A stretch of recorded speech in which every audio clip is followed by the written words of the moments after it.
პალესტინის სახელმწიფოს აღიარების პროცესი გრძელდება. ისრაელი გაბრაზებულია და ამერიკა შეშფოთებულია. ახალი ალიანსი, რომელმაც ბევრ ქვეყანას ახალი თავსატეხი გაუჩინა. საფრანგეთში მწვავე პოლიტიკური და ეკონომიკური კრიზისია. პერუს პრეზიდენტი ჩვენს ლიდერების რუბრიკაში. სულ რამდენიმე წამში მოგიყვებით, მე ნუგზარ რუხაძე ვარ.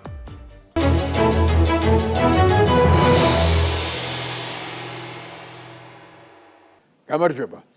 ამერიკისა და ისრაელის დაჟინებითი თხოვნის მიუხედავად თავი შეეკავებინათ დიდმა ბრიტანეთმა, კანადამ, ავსტრალიამ, პორტუგალიამ და ბოლოს საფრანგეთმა პალესტინის სახელმწიფო ოფიციალურად აღიარა, რასაც ისრაელის უმწვავესი რეაქცია მოჰყვა. მიაჩნია რა, რომ ეს აღიარება კიდევ უფრო მეტად დაძაბავს მდგომარეობას, წაახალისებს ჰამას და დესტაბილიზაციას გამოიწვევს რეგიონში. ისრაელის პრემიერ-მინისტრმა უმკაცრესი სიტყვებით მიმართა დასავლეთს. პირდაპირ და გარკვევით გეტყვით ყველას, ვინც 7 ოქტომბრის ხოცვა-ჟლეტის შემდეგ პალესტინის სახელმწიფო აღიარეთ, რომ თქვენ ტერორიზმს უწყობთ ხელს. მაგრამ იცოდეთ, მდინარე იორდანეს დასავლეთ სანაპიროზე არასოდეს არ იარსებებს პალესტინის სახელმწიფო. ისრაელის ულტრამემარჯვენეებმა მდინარე იორდანეს დასავლეთი ნაპირის ანექსია მოითხოვეს. აღიარებებმა მდგომარეობა მართლა გაართულა. ჰამასი ზეიმობს და ფარხმალის დაყრას არ აპირებს. არა ერთგვაროვანი გამოხმაურებაა მსოფლიოში. ზოგი მიესალმება და ზოგი აკრიტიკებს. აღიარებათა მთავარი კრიტიკოსი ამერიკაა, რომელსაც გერმანია უერთდება. სპეციალისტები ამბობენ, რომ ასეთი ნაჩქარევი, შეუთანხმებელი, თან ცალმხრივი აღიარება არაფერს კარგს არ მოიტანს. თუ წარსულის ფაქტებს გადავხედავთ, ეს აღიარება სიმბოლური უფროა, ვიდრე რეალური. პალესტინის სახელმწიფო გაეროს 193 წევრი ქვეყნიდან 140-მა უკვე აღიარა. პირველი აღიარება 1988 წელს მოხდა ალჟირის მიერ, რომელსაც თანდათან ბევრი სხვა ქვეყანა შეუერთდა. პალესტინის სახელმწიფოს აღიარებას დასავლეთი დიდხანს ეწინააღმდეგებოდა. დასავლეთ ევროპის ქვეყნებიდან 2014 წელს პირველმა შვედეთმა აღიარა, შემდეგ ესპანეთმა, ნორვეგიამ, ირლანდიამ და სხვებმა, მაგრამ ეს აღიარებები მხოლოდ ქაღალდზე დარჩა. ისინი პალესტინაში საელჩოს არ ხსნიან და ურთიერთობას ისრაელის მეშვეობით ახორციელებენ. რეალურ აღიარებას ბევრი ფაქტორი უშლის ხელს, მაგალითად, პალესტინის დაუდგენელი ტერიტორია. უცნობია, სად გადის მისი საზღვრები. პალესტინელს რომ კითხო, ისრაელი მისი ქვეყნის ტერიტორიის ნაწილია. ისინი ხომ ისრაელს არ აღიარებენ. ამიტომაა, რომ პრო-პალესტინურ დემონსტრაციებზე ასეთი შეძახილები ისმის. პალესტინა მდირანიდან ზღვამდე. ეს კი შეუძლებელიცაა და დაუშვებელიც. გაერომ პალესტინის საზღვრები ბოლოს 1968 წლის რუკით დაადგინა, რომელიც დღევანდელ პალესტინას მოიცავს, მაგრამ ისრაელმა გასული საუკუნის 80-90-იან წლებში თავის საზღვართან მდინარე იორდანეს დასავლეთ სანაპიროს ნაწილში თავისი ხალხი დაასახლა. ამიტომ ახლანდელი საზღვარი ძალიან შემოჭრილი და გაურკვეველია. მეორე ფაქტორი, რომელიც პალესტინის აღიარებას უშლის ხელს, ზოგიერთი მუსლიმანური ქვეყნის მიერ ისრაელის არ აღიარებაა. ჰამასიც არ აღიარებს ისრაელის სახელმწიფოს. მოკლედ, ამ საკითხის გადაწყვეტა სხვა გადაუწყვეტელ საკითხებზეა მიბმული.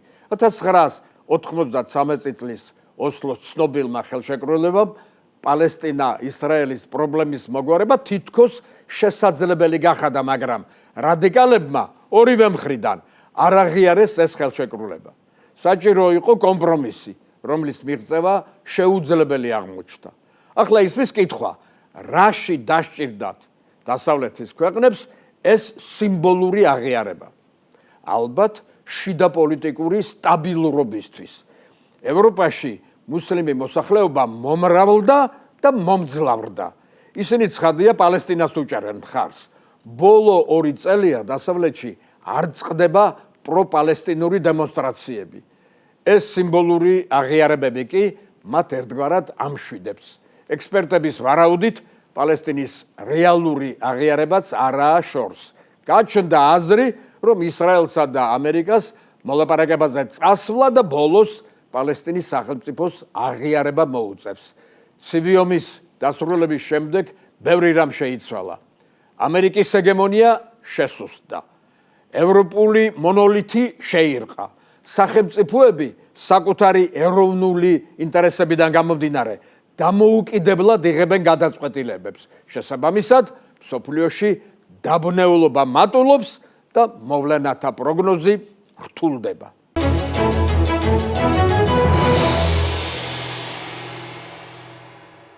პაკისტანის პრემიერ-მინისტრმა შეჰბაზ შარიფმა და საუდის არაბეთის უფლისწულმა მუჰამედ ბინ სალმანმა თავდაცვის ორმხრივ სტრატეგიულ შეთანხმებას მოაწერეს ხელი, რომელიც დასავლეთის მასმედიის თქმით, პაკისტანისთვის ყველაზე მნიშვნელოვანია ბოლო რამდენიმე ათეული წლის განმავლობაში ხელმოწერილ დოკუმენტებს შორის. საუდის არაბეთისთვის კი პირველი თავდაცვითი შეთანხმებაა. შეგახსენებთ, რომ პაკისტანი ბირთვული იარაღის მქონე ქვეყანა გახლავთ. შეთანხმებაში განსაკუთრებით მნიშვნელოვანია ჩანაწერი, რომლის თანახმად უცხო ქვეყნის მიერ რომელიმე მათგანზე თავდასხმა მეორეზე შეტევად აღიქმება. ეს ჩანაწერი ნატოს მეხუთე მუხლის ანალოგია, რომელიც პირდაპირ კავშირშია რეგიონში გაზრდილ საფრთხეების რისკებთან. პრესაში გაჟღერდა, რომ ხელშეკრულების მთლიანი ტექსტი ფართო საზოგადოებას არ გააცნეს, რამაც ეჭვები გამოიწვია. შედეგად, ჟურნალისტებსა და ექსპერტებს ხელშეკრულების მიმართ კითხვები გაუჩნდათ. უპასუხოდ დარჩენილმა დასავლეთმა ხელშეკრულებას სტრატეგიული გაურკვევლობა შეარქვა. აღინიშნა, რომ ხელშეკრულების გასაიდუმლოებული ნაწილი პაკისტანისა და საუდის არაბეთის მოწინააღმდეგეებს სახელმწიფო ინდოეთსა და ისრაელს ეხება, რომლებიც მუდმივ გაურკვევლობაში იქნებიან იმასთან დაკავშირებით, თუ სად გადის ხელშეკრულების წითელი ხაზები. პაკისტანი და საუდის არაბეთი უკვე კარგახანია თანამშრომლობს თავდაცვის სფეროში. საუდის არაბეთის თავდაცვაში ტექნიკურ-ლოგისტიკური გარღვევებია. პაკისტანის სამხედრო პირები საუდის არაბეთის არმიაში ინსტრუქტორებად მუშაობენ. პაკისტანის არმია შეიარაღებითა და გამოცდილებით ერთ-ერთი უძლიერესია მსოფლიოში. საუდის არაბეთს კი უზარმაზარი ფინანსები უმაგრებს ზურგს. პაკისტანს სხვა სახის პრობლემა აქვს. ქვეყანაში არსებული ეკონომიკური კრიზისის გამო ჰაერივით სჭირდება ინვესტიციები სხვადასხვა დარგში, მათ შორის სამხედრო სფეროში. ახლა კი ამ ხელშეკრულებით ორივე მხარე შეძლებს მიზნის მიღწევას, მით უმეტეს რომ მათი ურთიერთობა არასოდეს ყოფილა ცუდი და დაძაბული. პირიქით, ყოველთვის შესაბამის კონტროლს ექვემდებარებოდა. არის მეორე მნიშვნელოვანი საკითხი. პაკისტანი რადიკალური ისლამის სამშობლოა. საუდის არაბეთი კი ისლამურ სამყაროში ერთ-ერთი ლიდერი გახლავთ. ამ დრომდე ურთიერთობა მათ შორის ყოველთვის ამერიკის ზედამხედველობის ქვეშ კონტროლდებოდა. ახლა როგორც ჩანს, ამერიკას ამ კონტროლის ინსტრუმენტი ხელიდან ეცლება. პაკისტანისა და საუდის არაბეთის ალიანსის ერთ-ერთი სულის ჩამდგმელი და მაპროვოცირებელი ირიბად ისრაელი აღმოჩნდა. ისრაელის ავიაციის მიერ კატარის დაბომბვა მაჩვენა, რომ რეგიონში ყველა წითელი ხაზი გადაკვეთილია. წინათ სპარსეთის ყურის ქვეყნებიც და ამერიკაც თავს იწონებდნენ, რომ ეს ქვეყნები ამერიკის თავდაცვის ქოლგის ქვეშ იყვნენ, მაგრამ კატარის ინციდენტმა აჩვენა, რომ ისრაელის წინააღმდეგ ეს ქოლგა არ მუშაობს. შესაბამისად, საუდის არაბეთმა ეჭქვეშ დააყენა ეს ქოლგა და პაკისტანთან თავდაცვის ახალი ქოლგის შექმნა გადაწყვიტა, რაც ამერიკისთვის სილის გაწნის ტოლფასია. სწორედ ამიტომ გამოიწვია ხელშეკრულებამ ასეთი მითქმა-მოთქმა. ექსპერტები რეგიონში ახალი გეოპოლიტიკური სქემის შექმნაზე ალაპარაკდნენ. პაკისტანსა და საუდის არაბეთს შორის თავდაცვის პაქტის გაფორმებამ მათი მოწინააღმდეგები შოკში ჩააგდო, რომელთაც ალბათ თავიანთი თავდაცვითი კონცეფციების გადახედვა მოუწევთ. ისრაელისთვის ეს ხელშეკრულება უკან გადადგმული ნაბიჯია. მისი შეიარაღებული ძალები, რომელიც რეგიონში მოქმედების თავისუფლებას არიან მიჩვეული, იძულებული იქნება პაკისტანის ტრადიციული და პოტენციური ბირთვული შესაძლებლობის გავლენის ქვეშ იმოქმედოს. მაგალითად, ირანზე დარტყმის ნებისმიერი სამომავლო გათვლა ახლა მესამე მხარის პოტენციურ ბირთვულ პასუხს უნდა ითვალისწინებდეს, რაც ისრაელში ბირთვული შეკავების შესაძლებლობას ასუსტებს. ეს შეთანხმება სერიოზულ შეშფოთებას იწვევს ინდოეთშიც, რადგან გამოჩნდა საშიში პერსპექტივა, რომ საუდის არაბეთისნაირი მდიდარი პარტნიორი მის მთავარ მეტოქეს პაკისტანს სამხედრო მხარდაჭერასთან ერთად ფინანსურ დახმარებასაც გაუწევს და ისლამაბადს ეკონომიკურ შვებას აგრძნობინებს. უფრო მეტიც, პაკისტანთან კონფლიქტის განახლების შემთხვევაში ინდოეთმა საუდის არაბეთის მხრიდან შესაძლოა სერიოზული ზეწოლა იწვნიოს.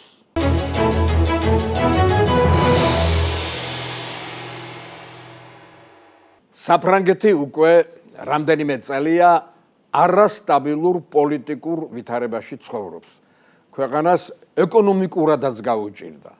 სახელმწიფო ვალმა 3,4 ტრილიონი ევრო შეადგინა, რის გამოც საფრანგეთის საერთაშორისო საკრედიტო რეიტინგი მკვეთრად დაეცა. ამ დიდი ვალის გამო საერთაშორისო სააგენტომ Fitch Ratingsმა საფრანგეთის საკრედიტო რეიტინგი A+-მდე დასწია, რაც ქვეყნის ისტორიაში ყველაზე ცუდი მაჩვენებელია. ამას ემატება პოლიტიკური კრიზისი. ხალხი ორ რადიკალურად დაპირისპირებულ მხარედ გაიყო. ერთ მხარეს მარი ლეპენის ლიდერობით ულტრამემარჯვენეებით გამან. მეორე მხარეს კი მემარცხენე რადიკალები, რომლებსაც ძველი ტროცკისტი მელანშონი უდგა სათავეში. საფრანგეთის ტრადიციულმა პარტიებმა კი ავტორიტეტი დაკარგა და უკანა პლანზე გადაინაცვლა. პრეზიდენტმა და მისმა პარტიამაც დაკარგეს პოპულარობა. ემანუელ მაკრონს ახლა თანამედროვე საფრანგეთის ისტორიაში ყველაზე დაბალი რეიტინგი აქვს, მაგრამ ის მაინც ახერხებს კულუარებში საიდუმლო მოლაპარაკებებს და ზოგიერთი პარტიის მოთაფვლას, თუმცა ხერკი მხოლოდ ცოტა ხნით მუშაობს. ამიტომაა, რომ მაკრონმა თავისი პრეზიდენტობის მანძილზე 7 პრემიერი გამოიცვალა, რაც მთავრობის არაეფექტურობასა და სახელმწიფოს არასტაბილურობას იწვევს. როგორც ფრანგი ექსპერტები აღნიშნავენ, საფრანგეთი 1946-53 წლების მეოთხე რესპუბლიკას დაემსგავსა. მაშინაც ქვეყანაში არასტაბილურობა სუფევდა და პრემიერების ხშირად იცვლებოდნენ. კრიზისის დასაძლევად შარშან პრეზიდენტმა გაბედული ნაბიჯი გადადგა. ევროპარლამენტის არჩევნების შედეგების გამოცხადების შემდეგ, რომელშიც მაკრონის პარტიამ ცუდი შედეგები აჩვენა, პრეზიდენტმა პარლამენტი დაითხოვა და ახალი არჩევნები დანიშნა. მაკრონი მხარდამჭერთა მობილიზებასა და მის მიმართ უფრო ლოიალური პარლამენტის არჩევას ეცადა, მაგრამ საპირისპირო შედეგი მიიღო. მისმა პარტიამ ხმები დაკარგა. ორივე რადიკალურმა ფრთამ კი პარლამენტში უფრო მეტი ადგილი დაიკავა. ახალმა პარლამენტმა მეტი არასტაბილურობა მოუტანა ქვეყანას. მაკრონმა ტრადიციულ პარტიებთან გარიგებას სცადა. ჯერ მიშელ ბარნიე იყო პრემიერ-მინისტრი, რომელმაც მალე დაკარგა თანამდებობა. შემდეგ კონსერვატორი ფრანსუა ბაირუ მართავდა ქვეყანას. მასაც მალე მოუწია გადადგომა, რადგან სახელმწიფო ვალის შესამცირებლად ქვეყანას ნეოლიბერალური რეფორმების გატარება შესთავაზა. პენსიების გაყინვა, სოციალური დახმარების შეკვეცა, უქმე დღეების შემცირება და სხვა, რამაც მემარცხენე ძალთა ბუნტი გამოიწვია.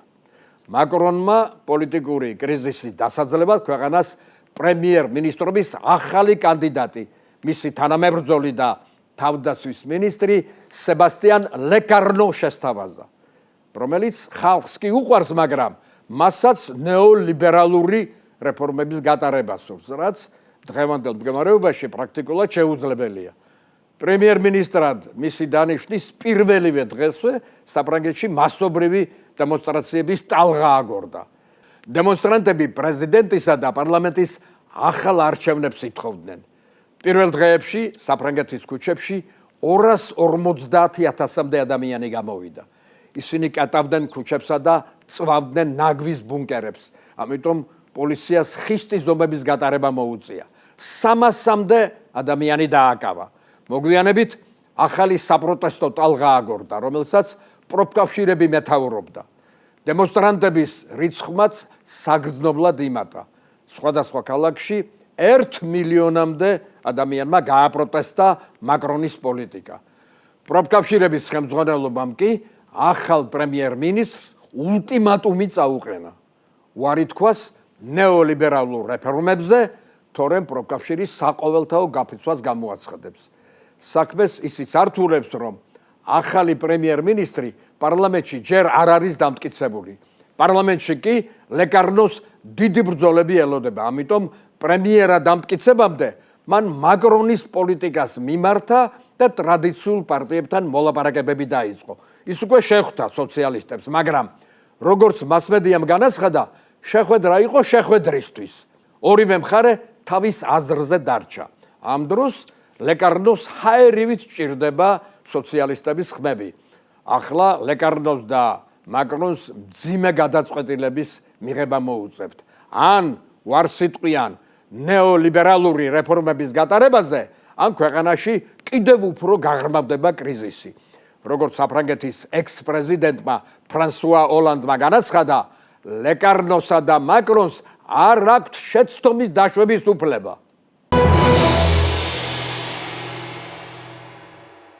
ნაღვლიანი ხალხის ქვეყანა, ასე უწოდა ნობელიანტმა პერუელმა მწერალმა მარიო ვარგის ლიოსამ თავის სამშობლოს.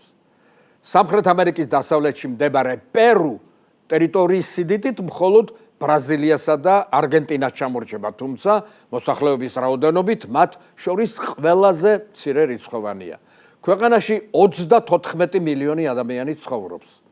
ხალხის უმრავლესობა აბორიგენ ამერიკელ ინდიელთა შთამომავალია.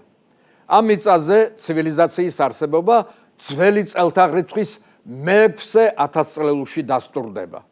მე-13 საუკუნეში აქ ინკების იმპერია და ცივილიზაცია წარმოიშვა. პირველმა ევროპელმა პერუს მიწაზე 1522 წელს დადგა ფეხი. კონკისტადორმა ფრანცისკო პიზარომ ინკების სამეფო დაამარცხა და ქალაქი ლიმა დააარსა. კოლონიზაციის დროს ევროპელებმა პერუში სხვადასხვა სახის ინფექცია შეიტანეს. დაავადებათა მიმართ იმუნიტეტის არ ქონის გამო თითქმის მთელი მოსახლეობა განადგურდა. ესპანელების შემოსვლამდე ინკას ტერიტორიაზე 12 მილიონი ადამიანი ცხოვრობდა. ესპანელთა დაპყრობითი ომებისა და ინფექციური დაავადებების შედეგად 45 წლის განმავლობაში მოსახლეობა 1,100,000-მდე შემცირდა. მე-19 საუკუნეში სამხრეთ ამერიკაში ესპანეთისგან გამათავისუფლებელი მოძრაობა დაიწყო. პერუში მოძრაობას გენერალი ხოსე სან-მარტინი ჩაუდგა სათავეში. მან 1821 წელს პერუს დამოუკიდებლობა გამოაცხადა. მე-20 საუკუნეში პერუში, როგორც მთელს ლათინურ ამერიკაში, დიქტატურული მმართველობა სუფევდა. მე-20 საუკუნის ბოლოს ქვეყანა განვითარების დემოკრატიულ გზას დაადგა. 1990-იანი წლიდან 10 წლის განმავლობაში მას ოდიოზური ფიგურა ალბერტო ფუხიმორი მართავდა, რომლის პოლიტიკამ არა ერთგვაროვანი გამოხმაურება ჰპოვა. ქვეყანა სიდუხჭირისგან იხსნა, მაგრამ კრიმინალთან ბრძოლის პროცესში დემოკრატიას უღალატა. დღემდე ქვეყნის პოლიტიკური სისუსტე კორუფციაა. პერუ ეკონომიკურად განვითარებადი ქვეყნების სიაშია. მოსახლეობის ძირითადი ნაწილი სიღარიბეში ცხოვრობს. აქ სკანდალი და კრიზისი ჩვეულებრივი ამბავია. 2016 წლიდან დღემდე ქვეყანამ 6 პრეზიდენტი გამოიცვალა. თითქმის ყველა მათგანი კორუფციულ სკანდალში გაეხვა. პერუ საპრეზიდენტო რესპუბლიკაა. დღეს მის სათავეში ქვეყნის ისტორიაში პირველად ქალია პრეზიდენტი დინა ბოლუარტე. ის საკმაოდ ოდიოზური ფიგურაა და ლათინურ ამერიკაში ყველაზე არაპოპულარულ პრეზიდენტად ითვლება. დინა ბოლუარტე 1962 წელს დაიბადა ქალაქ ჩალუანკაში, ღარიბ მრავალშვილიან ოჯახში. 14 დედმამიშვილს შორის ნაბოლარა იყო. მისი ოჯახი სამხრეთ ამერიკელი ინდიელების ტომს კეჩუას მიეკუთვნება. დინა ბოლუარტე განათლებით იურისტია. სან მარტინ დე პორესის უნივერსიტეტის დამთავრების შემდეგ ასპირანტურაში სწავლობდა.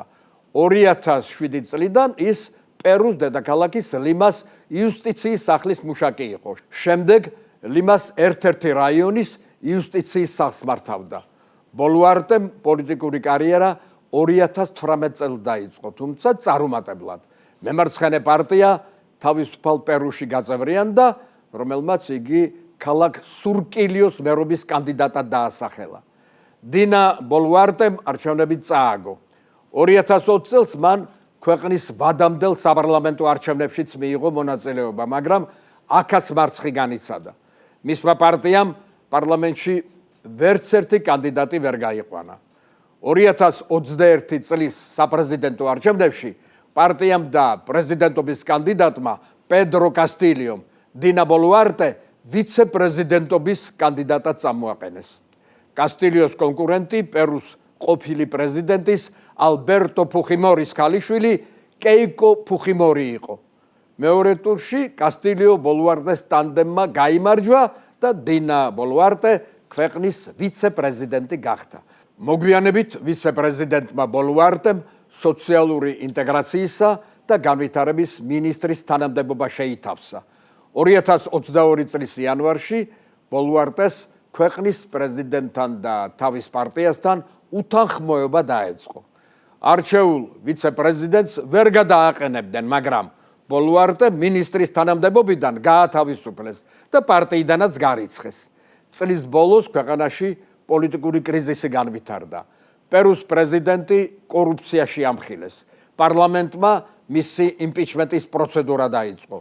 პრეზიდენტმა კი საპასუხოდ პარლამენტი დაითხოვა, რასაც დიდი ვნებათა ღელვა და მასობრივი დემონსტრაციები მოჰყვა.